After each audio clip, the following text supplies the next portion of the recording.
what we can't promise is that you're going to be rich, you're going to be successful, you're going to be famous. What you can promise is that it's not going to be boring. And if that is the kind of mindset that you Yeah. have, then this space is awesome.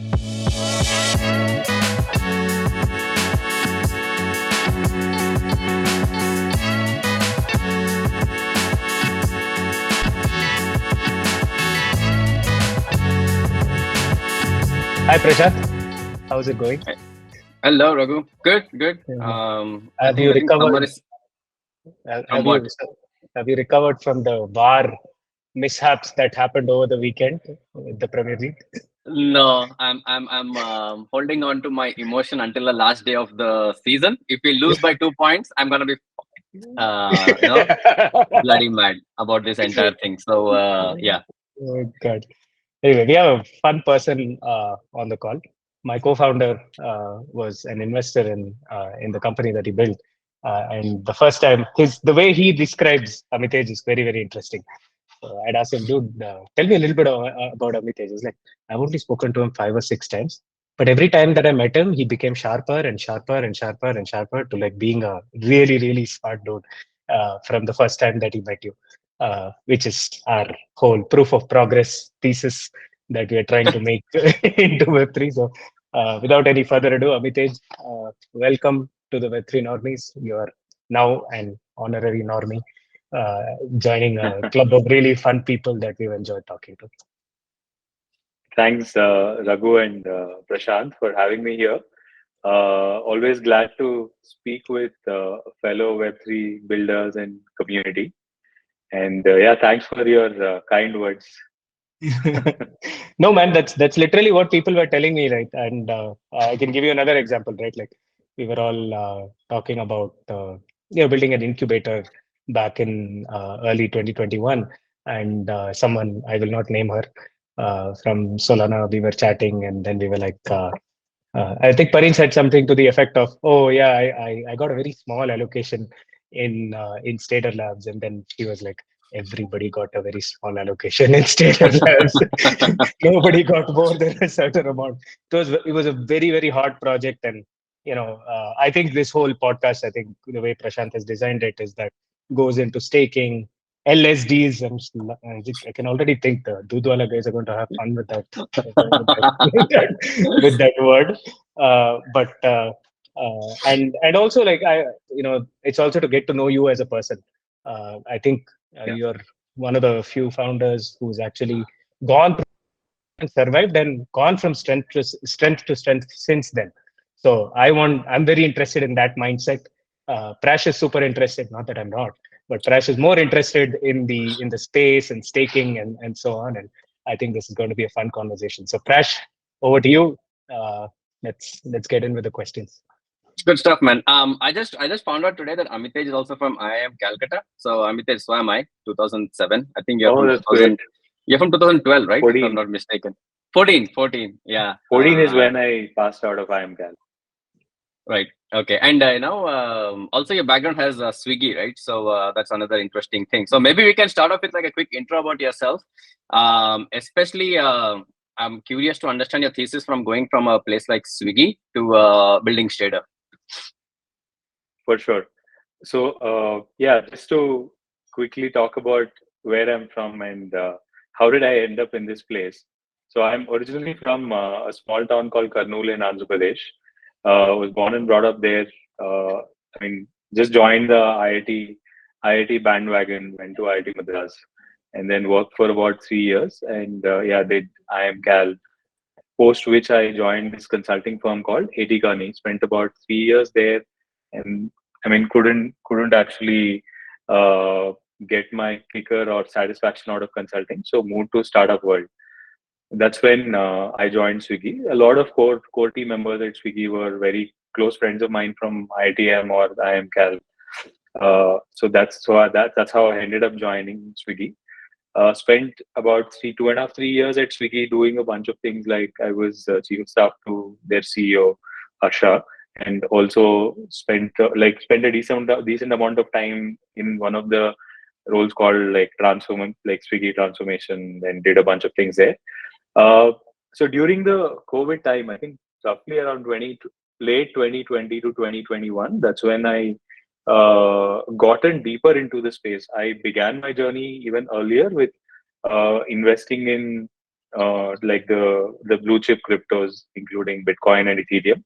But late 2020 is when I gotten seriously into it, tried to understand the applications as well as started getting deeper into the technology aspects as well, and formulated my own thesis on why this space could be big. Like apart from all the hype around the prices and this thing going 10x and Bitcoin hitting like all the pundits, financial pundits, hypothesizing that Bitcoin will hit probably like $1 million. I think recently Kathy Wood also said that it'll probably hit $1 million by 2030. But back then it was like by 2025 or 2026, Bitcoin is going to hit like $1 million. Why don't you go buy? So I just wanted to get to the essence of what is all behind all of this. And then by then, thankfully, the DeFi summer happened. A lot of banking and also financial protocols were reasonably big, including the likes of Uniswap, DYDX was there, Aave was there. So I literally simulated all of them, like the workings of all of them on an Excel. And my co-founder, Siddharth, who was a pretty big, like he was pretty deep into the tech stuff on crypto. He used to run his own mining rigs back in those 2012, 2013 days itself. And he was pretty deep into the space. And both of us got together and we started simulating some of these protocols. And we're fascinated by, wow, these are all the things that banks were doing, and why like all of this is happening on the chain in an automated way without any intermediaries, etc. And then we came up with a list of like 20, 30 odd ideas, right from stable coins for India to NFTs for IPL. This was like back in those like 2020, early 2020s, right? So all of these, but we were quite fascinated with staking because one of the fundamental layers of crypto was staking. If the industry were to scale, proof of stake is by then proof of stake was proven to be one of the only credible ways to scale this entire networks. So we wanted to do something in the space of staking, and as we saw, there were several issues that the stakers like us were facing. They had to go understand which are these top validators, how much commission they're charging, what determines the risks, and what are the metrics they need to look at when selecting a validator, and all of these, right? So we just wanted to abstract out all of these and create a simplified interface where users can come, just like deposit their assets, and the entire tech or the smart contracts underneath take care of all of these, selecting the right validators, increasing their returns, and all of this. So that's how I came by this staking and like LST or liquid staking tokens. It's damn Yeah, cool, man. that's great. I Go on, have a Raghu. question. I have a question.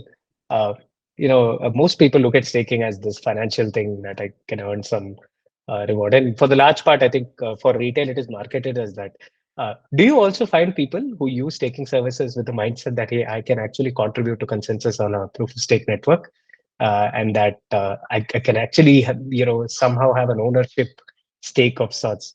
I was interviewing a candidate today, and they said the same thing, that, Web3 is about ownership. So I was like, so do you really own the network if you buy some Ether? And then that's when, you kind of dove into that. And it struck me as to why, is that behavior even there? And is that something that you have seen in users of Stader? I think so. Yes, definitely. I think a lot of people in the space are quite excited about participating in governance, putting up proposals, voting, and then sort of navigating the proposal or the voting in the direction which benefits them.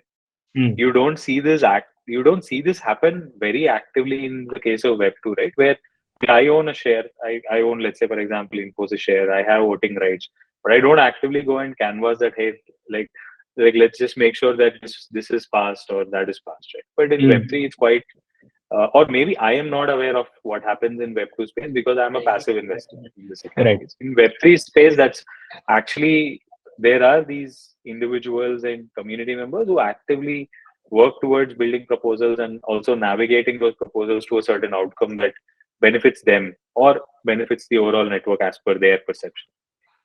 Yeah, man. Like so many times, when the token is boiled down to its USD price, especially in the case of Bitcoin, right? Thinking about the fact that, hey, this is an entirely new monetary system that you're getting to participate in. Like it's so it is obvious, but at the same time not very apparent in the early days. And I feel like, for especially for proof of stake chains, the work that you do, perhaps a lot more education there on saying, hey, this is just more than an APY thing, right? And that ethos, I really feel you who are the custodian of that mindset, and you really push that through. Yeah, and also, Yeah. staking is like kind of two types of staking, right? One is like an app who's network we own a part of its network as tokens, right? You just take it for the sake of staking, and then you get more of those tokens over a period of time, right? There is no real utility for that token as such. But the staking we are talking about here is the staking to keep protect and take the network forward, which are more proof of stake networks like your Ethereum, Binance, Polygon, Avalanche, etc. Right? So these are the ones that we are talking about specifically here. And again, I'm just kind of doing this bifurcation for our listeners as well, so that like when we get deeper into liquid staking, what exactly it gets into, right? So yeah, I think that's an important distinction to create, because the staking we are talking about here is important for proof of stake consensus mechanisms to work in the way that they are designed to. Yeah. Yeah. See, I think we should also be a little more pragmatic here, right? I mean, sure, you will find probably like a basket of individuals who are very keen on just staking their tokens for no returns. I mean, it'll work. But if you have to secure the network fully, because that is when it really matters, right? If there is no network security, then there is no economic activity on the chain. Yes. But if you have to secure the network fully, then there has to be incentives and disincentives. That's the only way. And then obviously speculation and yields are a byproduct of it. You cannot do away with it. Correct. I think we can take a quick segue now into the liquid staking side as well. So now that I've kind of created explained briefly about staking and proof of stake networks, Amitej, if you could quickly explain in mostly layman terms, right, what liquid staking is, what Stader does, and how is it fairly differentiated from its competitors, right? I think that will be a good segue to get into the core of the discussion. And what does it have to do with drugs? Sorry, LSD. So that's why the industry is moving away from the acronym LSD to LST. Yeah. What? Sorry? LST. T. Okay. Yeah. Liquid staking tokens to eliminate the reference to some of the substances. Fair enough. Yeah. So without getting too much technical, in very, very simple terms, when users stake their tokens to a validator, staking is nothing but pledging their tokens to a validator. Validators are somebody who are distributed players. They actually participate in attesting or validating the networks, which means they actually certify that these transactions are valid and the blockchain can sort of progress further, right? So that's if you take that as a given, then anybody can actually pledge these tokens to the validator, and validators use that as a security to secure the network. Now, when I as a user is pledging I'm pledging these tokens to the validator, my tokens are locked with the validator. If I have to actually remove those tokens and probably sell them or use them somewhere, I cannot do it. I have to wait for a period called unbonding period. It varies from blockchain to blockchain. I have to wait for that unbonding period before I can withdraw those tokens onto my wallet that are freely usable, right? And this unbonding period can vary from about 3 days on Polygon Solana to about 21 days on Cosmos blockchains, right? So, and during this unbonding period, I don't earn my staking rewards as well. So so there are two types of staking. One is plain staking, where you just pledge simply the tokens to validator and your tokens earn staking rewards. The second type of staking is liquid staking, where you pledge the tokens or you deposit your tokens in a smart contract like Stader smart contracts across these different chains, or there are several other liquid staking players who actually have smart contracts on multiple chains. So you pledge your tokens or deposit your tokens onto this smart contract. You get something called a liquid stake token.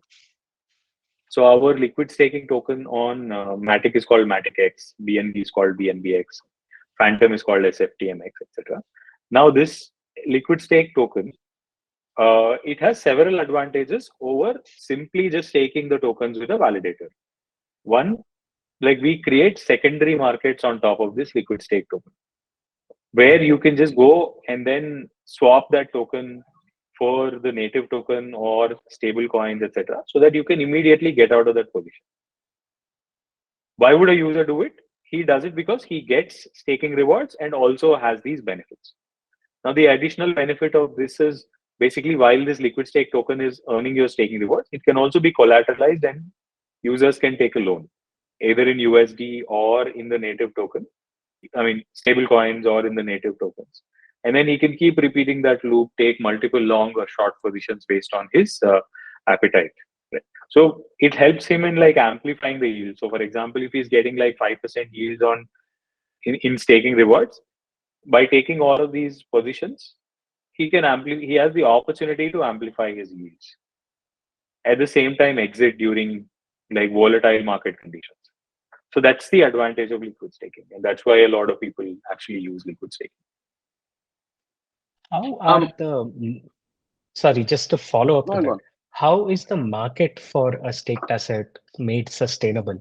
Because essentially, if you could kind of talk us through the loop as to, it almost sounds like creating new money, right? But if like for the pragmatic mind, right, like what is going on here, and how is the market for a staked asset reconciled with what was initially deposited?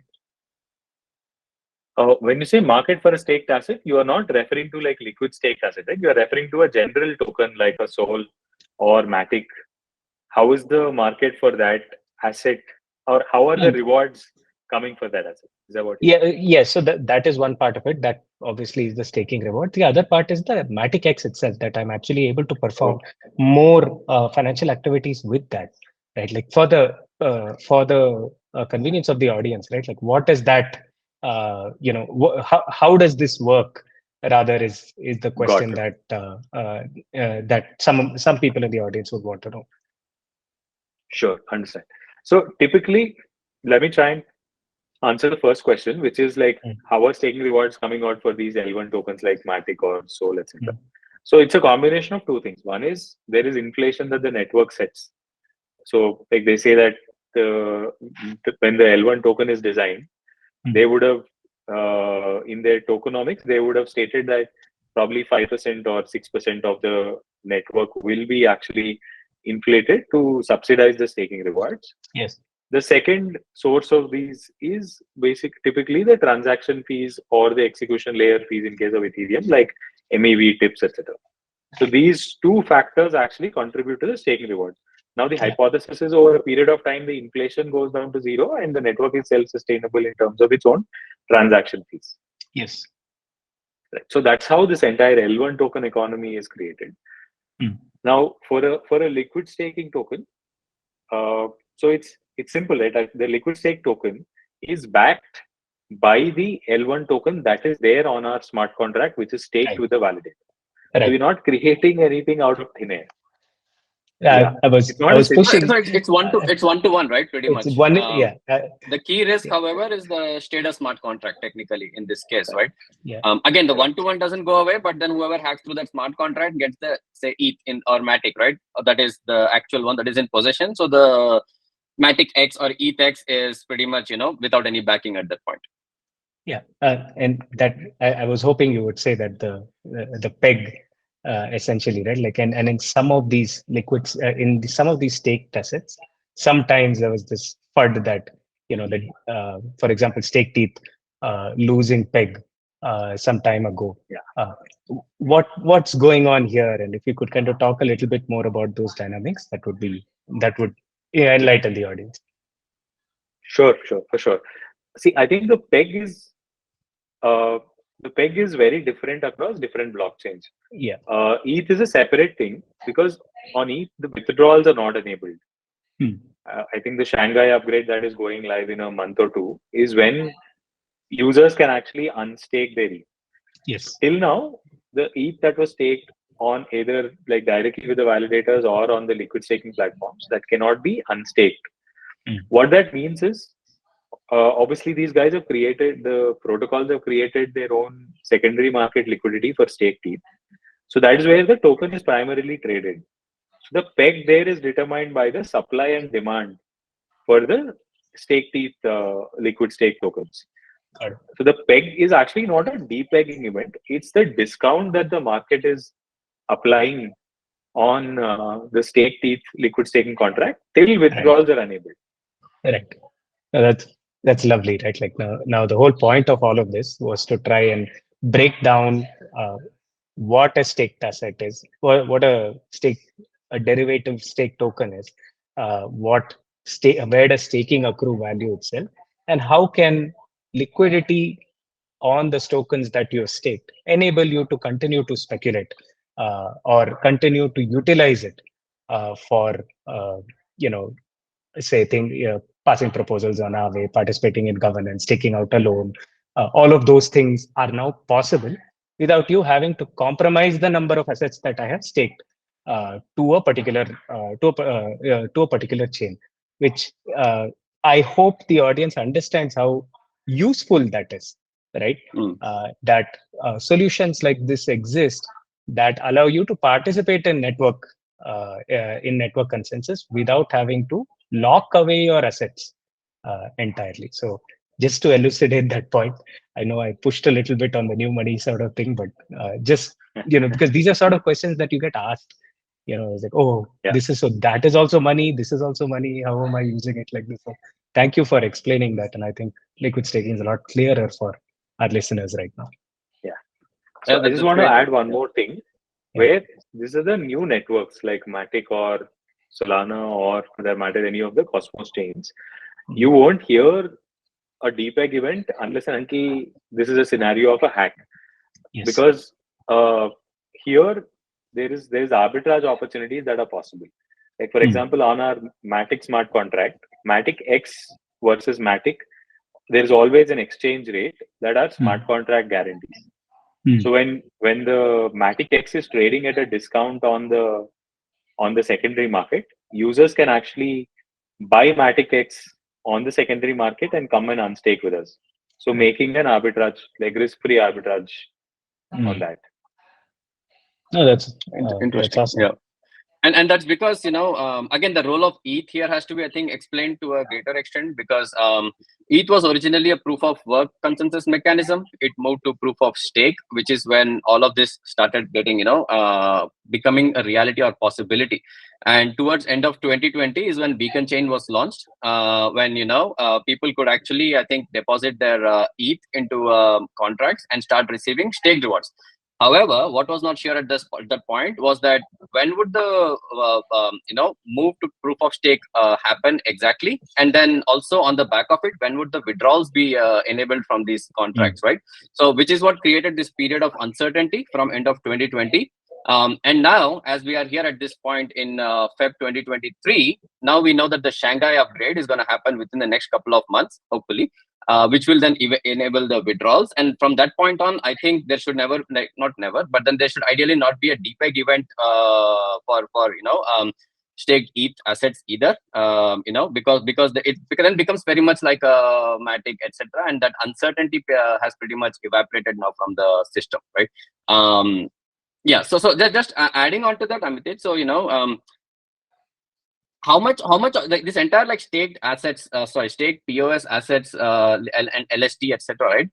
If you look at the TVLs, it looks almost entirely like an ETH phenomenon, right? It's like 12 billion, etc., of ETH, and like all the other POS chains together is under $1 billion, right? So, how do you guys think about this at Stader? And I know ETH has been a very recent phenomenon for you guys in terms of expansion, but what chains are you guys focusing at, and like how do you kind of think this entire TVL under various POS chains expands over a period of time? Yeah.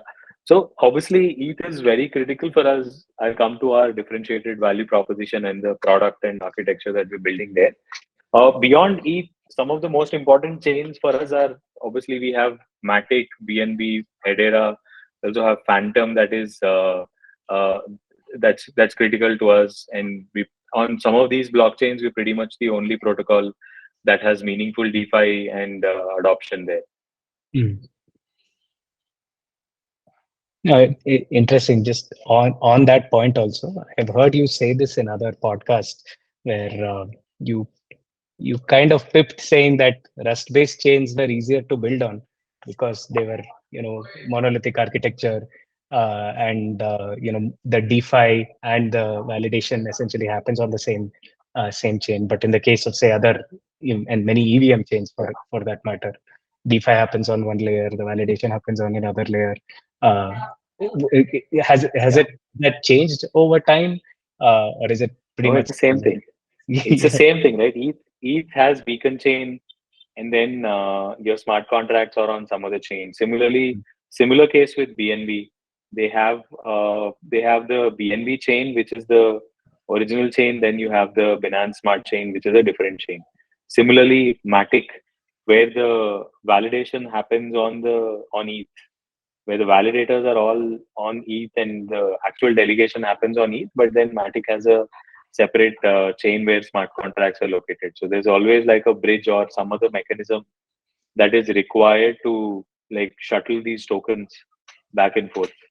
Just for my understanding, how big is your engineering team, and how do you hire all these chain specialist people for for each of these products that you're building? So it's reasonably big for a crypto protocol. We have about 22 member engineering team. Hmm. And has finding them been easy over time? Because I know you were, at least when you were starting out, the smart contract Janta, let alone on ETH, Yeah, wasn't big enough in India. And yeah. curious to know how you scaled that up. I think what worked very well for us is like hiring smart people from Web 2 or Web 3 and Hmm. giving them the independence of freedom to explore. Right. That really helps us. And even today, majority of the smart contract engineers that we have are from Web 2. And they have joined Stader and picked up smart contract development. What's the learning curve been usually for somebody entering Web 2, understanding Web 3, and then picking up, working on it, regularly? Uh, it's about a month or two. Wow. Nice.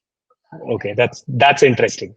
That's interesting because usually all our founders are like, oh, Web 2 people take at least 3 to 4 months, worst case 6 months sometime. But I think the distinction here is hire smart people and then they'll figure it out in a month. Yeah. Yeah.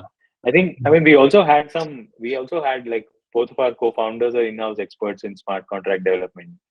They Mm. can handhold and sort of accelerate this learning journey. Right. Right. Nice. Yeah, Raghu, anything else? Should I continue? Yeah, I think you had a business question to ask. I think you should ask him that on Did I? attracting No. TV.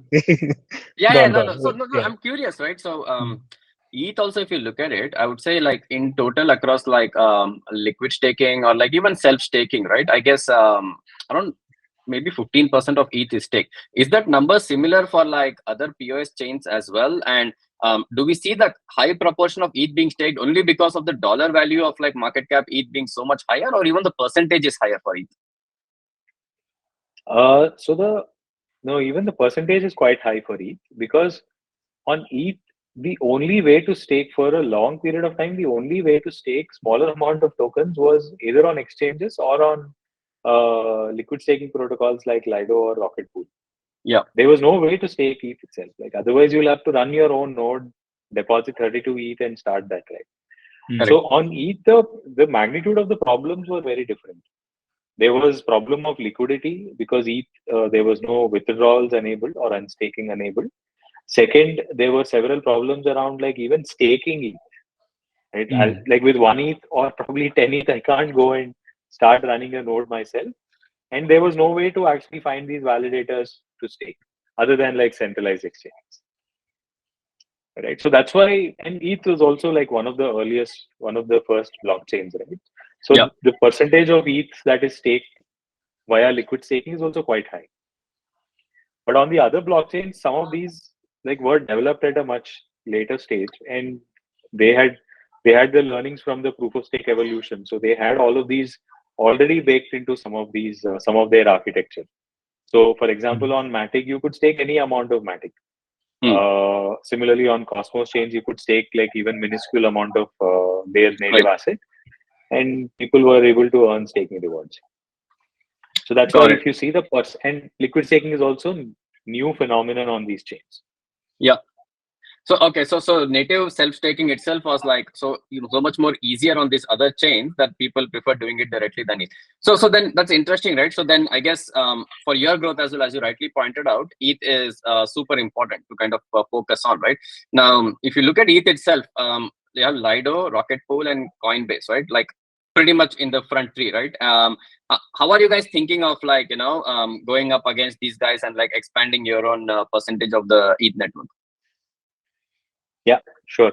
So if you like just quickly giving an overview of the ETH liquid staking landscape, there are some centralized players like Coinbase or Binance who have their own liquid staking token.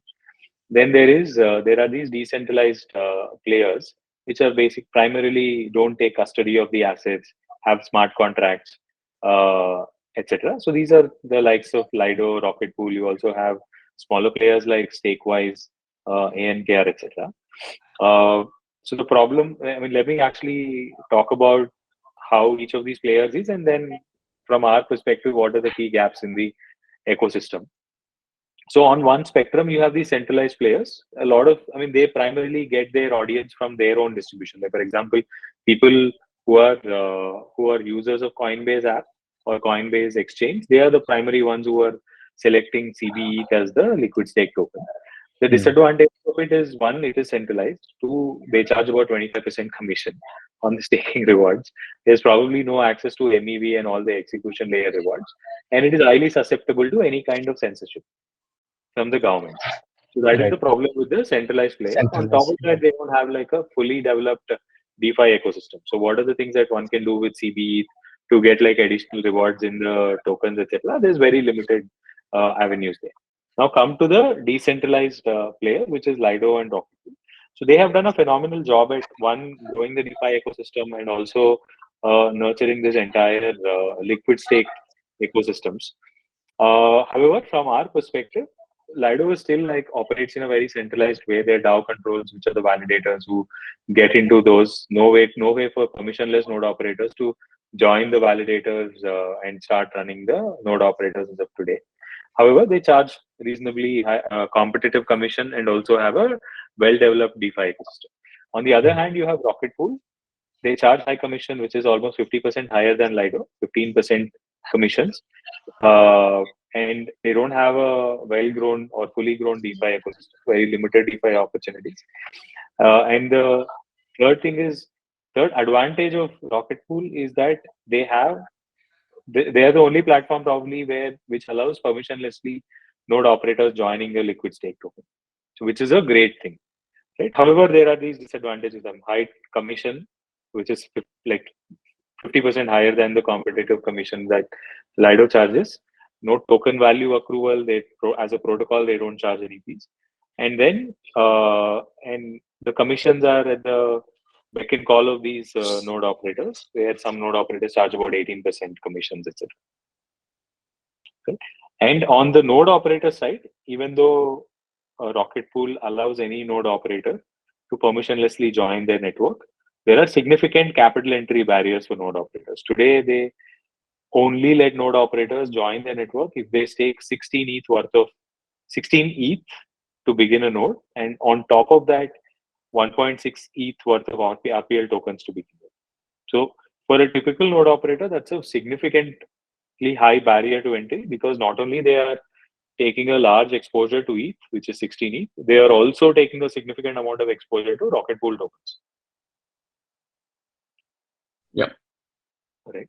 So Lido, no permissionless way to join nodes. Rocket Pool, permissionless way exists, but there are significant disadvantages. So now, like basically the question that we asked ourselves is, hey, how can we build a decentralized liquid staking protocol that can scale indefinitely, which means we'll have to bring down the capital entry barriers to as close to zero as possible, and at the same time have a competitive commission and then fully grown DeFi ecosystem. So that's where our ETHX architecture was born, where we are developing a multi-pool architecture. Any node operator can permissionlessly join in a permissionless pool by just bonding 4 ETH, because our analysis indicates that very clearly 4 ETH is a sufficient enough bonding requirement to solve for all types of slashing and penalties.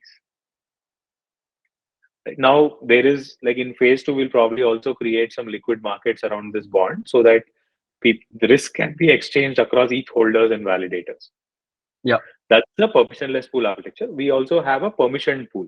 In case the permissionless pool of node operators is not scaling the supply significantly, we also have a permission pool where this user staked ETH can be staked with them, because this permission pool will have reputed node operators. And obviously they have their reputation under risk, so they don't indulge in any malicious activity or ensure that they perform very well. So we have this multi-pool architecture where permissionless nodes obviously can start participating in the network and take users' funds and validate. We also have a permission pool. And then now we can extend these number of pools to multiple types of pools, or anybody can build a new pool on top of this. So what that means is, today we are talking about a new technology called distributed validator technology, where it has a significant advantage over running validators on their own. Now we can just simply add the DVT pools to our multi-pool architecture, and in the future there can be like multiple other types of technology that can be developed, and all of this becomes like very modular and extensible for us. Yeah, that's super interesting. Differentiation. Got it. I mean, technically, you're taking the best of both worlds and kind of, creating something and with like a much lower threshold of entry as well with 4 ETH. Will there be bonding of like Stader tokens also needed? Okay. Yes. So we will have a small amount of bonding of Stader tokens that can be used for, like, in the worst case, if things go RE and the 4 ETH bond is not sufficient, then Stader tokens will be used as further insurance. So we're thinking of starting somewhere in the ballpark range of 0.4, 0.5 ETH to begin with. Okay. And so based on node operators, they can take about 100%. Yeah, I mean, it's still like 75% better than RPL in its current state, right? Yeah. And another important thing here, right now, if you look at Lido's staked ETH product, there is significant liquidity for that product itself through pools of Curve, etc. Right? That also needs to be bridged, right? Because the liquidity is needed for people to kind of get in and out. Like, do you guys? Is that an organic thing that happens, or do you guys have to like speak to Curve or like other entities to kind of enable that? So all of these can be done permissionlessly. Like creating a pool on Curve or Balancer is a permissionless way. Obviously, we need to interact with the teams to enable voting, gauging, etc. But that's not a barrier at all. Like we have experience working with all of these teams across other chains, so that's not a barrier. The big barrier is basically incentivizing users to come and deposit their liquidity. Yeah, that is the primary thing that we have to enable.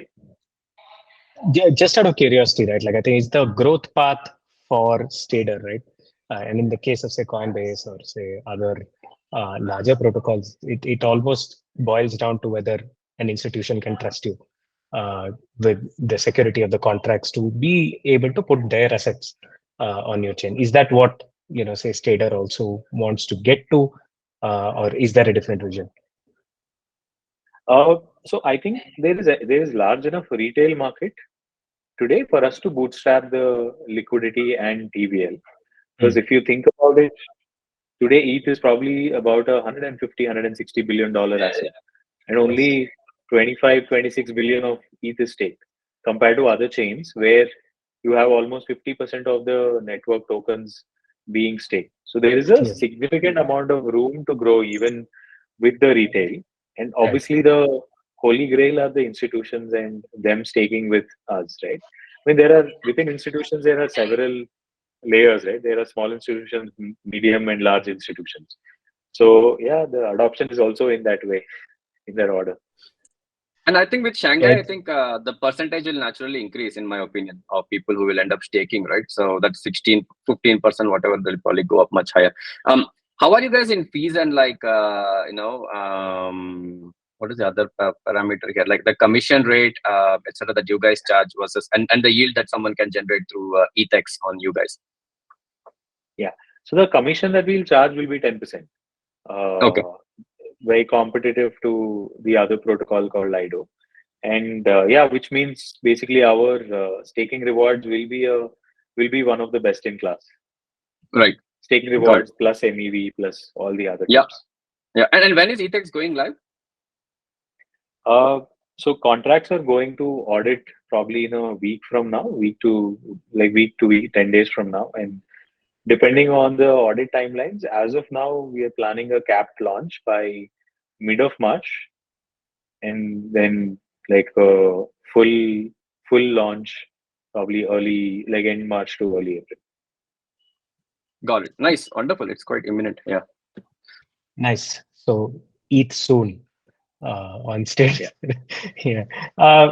Look, Amitej, I think one of the things where all our thoughts went to when the Terra, when the anchor situation happened, and then thereby the Luna thing happened, was you. I think at one point it was billions of dollars, $1 billion in TVL, and tens of thousands of users, and for all intents and purposes, Terra was actually a very vibrant community, and that as a failed experiment resulted in a lot of pain. But you've recovered from kind of coming down to say $10 million in TVL to now I think 180 million or something in TVL. What worked after Terra, and how did you rally the team around? I know that I think you were a lot more aggressive on how many chains that you would work with, and some of them have been apparent, but more about say the human side. How do you keep the team motivated? How do you keep your users to continue to trust you? And from that down to now an ascendancy of sorts. What worked after Terra? Yeah. So obviously, it's very unfortunate. There are lots of people lost their life savings, and even we lost a good amount of our treasury as we were depositing it on Anchor. Thankfully, we were diversified across several other stable coins, so we still have about 6-7 years of runway left that lets us continue to build. Unfortunately, it's really unfortunate for us as well as for the whole Terra ecosystem, because it was one of the most vibrant ecosystems that I have seen across the board. The amount of risks that people were willing to take and the different types of solutions that were being built on Terra is orders of magnitude different from any of the other chains that we are live on today. It was very hard for us as a team as well, because a lot of them have looked at the growth that we had on Terra and joined the team, assuming that it's only going to go uphill from now. Unfortunately, for all of these newer industries, that's never the case, right? There's always ups and downs and periods of instability across the business as well as the team. I think it was. I'll be honest, and I will be honest. It is probably one of the first experiences of such sorts for me as well. It took me a few weeks, if not a month or two, to sort of recover completely from the Terra's collapse, and I'm sure a lot of other team members took longer time to come back to reality. But I think we've remained largely unscathed. Didn't lose any of the major, like at least the leadership or the key team members, both on the tech as well as non-tech side, because of Terra per se. But I think what it also helped us is just keep our ears to the ground, de-risk ourselves by accelerating our development across multiple chains, and always be prepared for such eventualities on any other blockchain, which means we need to actually be able to assess the risks in this ecosystem a lot more than anyone else, like a lot more than the users. That means that we need to find a way to protect our treasury, and also ensure that we continue to build for several years that are here to come, right? So those are the major learnings. Sorry, was there any other question? Yeah, the question was, how did you cope, and how did you recover and go from strength to strength after that? Yeah, I think well, like I mentioned, it was hard, but it's the reality, right? Like your TVL and Terra, erstwhile Terra ecosystem is not coming back. So it's the reality, and you just have to accept that it's a reality and move on from there. And once the reality is clear to you, the next reality is like, how do you go from here? Right. That's when we asked ourselves very quickly and started working on the other blockchains and got to the basics and started growing grounds up. Yeah, man. Kudos to that founder spirit. Like this sort of experiences will break so many people, but for you to stick around and then turn a corner is very inspiring. It will be one of the stories that is told about Indian crypto for many years, about how you went through what you did, but didn't stop there and turned around and really built something of these. I'm like, generally, industry is proud of you for doing that. Thanks, Raghu. And we're not alone in this space, right? There were several protocols that were affected Yes. by this. And a lot of founders actually, yeah, they a lot of founders that I know are pretty successful even despite the Terra collapse. Yeah, 100%. And when they are on the Normies podcast, we will tell the same thing to them. But now you are here, so I thought we'll express No, that also too. Raghu, I think what another good thing that Stader team did was diversifying the treasury, right? Yes. That I think was very important because as you kind of get out of this emotional shock, etc., if you have a treasury, then okay, what's gone is gone. Let's continue building, right? And that was very helpful. We have another portfolio company as well, which also went to this Terra thing. Thankful they had good treasury, so they could pivot and go on to another chain to start building, right? But we also know of projects which didn't do that. Mostly took a lot of it and put it into Anchor, right? Highly responsibly, right? And then that's gone overnight, everything, right? So that I think is smart risk management as well. I mean, irresponsible is something that you know in hindsight. But now I Yeah, feel Mm, like a lot I more mean, people are the way cognizant. Anchor and Terra were growing, it was. I mean, the probability of such event happening was something that, like, I mean, very few people could fathom, right? Yeah. The billions of dollars in USD and the expansion that it was going through. It was hard for anybody to imagine it will just come crashing down within a matter of a day or two. yeah, I think to me, coming crashing down was not as big a surprise as much as how quickly it happened, right? Because for something like an algo stable coin, the real point of contention is when it goes through like a defect, right? And when there is stress in the system, right? And that's exactly what it could not withstand. Going up in like a bull market, increasing TVL, etc., made it like everyone's darling. But the real point of truth was at this point, which is when I say irresponsible. I mean, it's very easy to say that in retrospect, but treasury is supposed to be in like assets which do not have like non-zero chance of collapsing and going away, right? So which is because you want to build, right? So that's where I'm Yeah. coming from with my VC hat as well. So so I think that was fair play. Yeah. Yeah. Hey, anyone who survived this cycle will have that etched in their memory. This can Absolutely. happen. We started asking this question ourselves even early on, but obviously the Anchor's 20% return was like too hard to ignore. Right. The question that we were always asking is like, hey, will like a 10% yield make or break us as a company? The answer to that question was always no. Correct. I Mm. would rather save the capital that we had raised and ensure that the operating runway is intact than take risk with that capital. Yep. Right. Oh, well said. Well said. I think that should be quoted, put on a plank in every founder's office. Awesome stuff, man. Like I think we ask this question to everyone who joins our podcast is that what are your India plans for Stader? I think there is a interesting market here. I wouldn't say a large one yet, but quite an interesting one. So, are there any India specific plans that Stader has?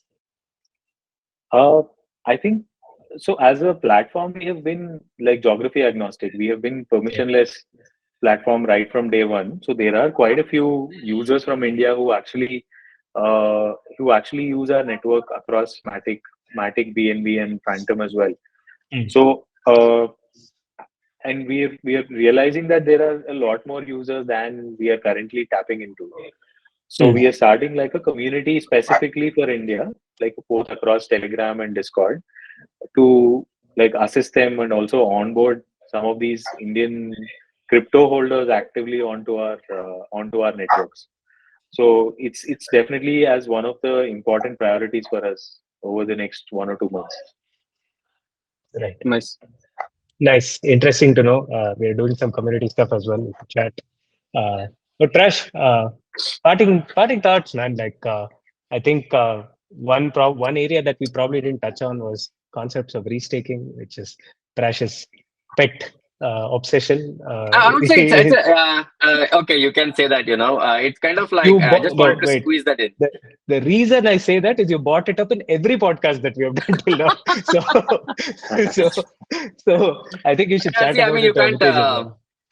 Yeah, you can't get away from that, man. Also, I wanted to ask about like app chains. What if they go like they have consensus of proof of stake, blah blah blah. I mean, it's just how I function. Sorry, but yeah, I mean, any parting thoughts on like restaking? Like since Raghu brought it up, I am compelled to ask now. I didn't ask it because of time, but do you think that kind of like has any complementary effect to how LST expands from here on?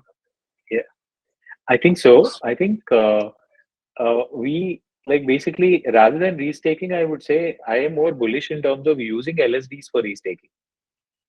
Yep. Because that enables us a lot of things. One, it enables users to choose which networks they want to stake or put their tokens to use on.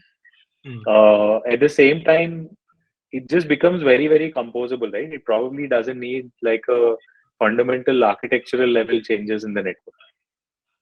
That's where I think LSDs have a critical role to play. In fact, they have a role. In fact, there is a protocol called Alliance on Cosmos that is being built, where like you can actually use, let's say, for example, Terra 2.0's Luna X or any of the liquid stake token there to actually provide security on a newer chain. Yeah. Right. Similarly, even on Matic Supernets, like one can like if like we were basically talking to the Matic Foundation to figure out how can we leverage Matic X as a security on Supernets, because users don't need to forego the original Matic chain staking rewards while also having the opportunity to restake that Matic X on any of the Supernets chain to get that specific Supernets rewards. Yep.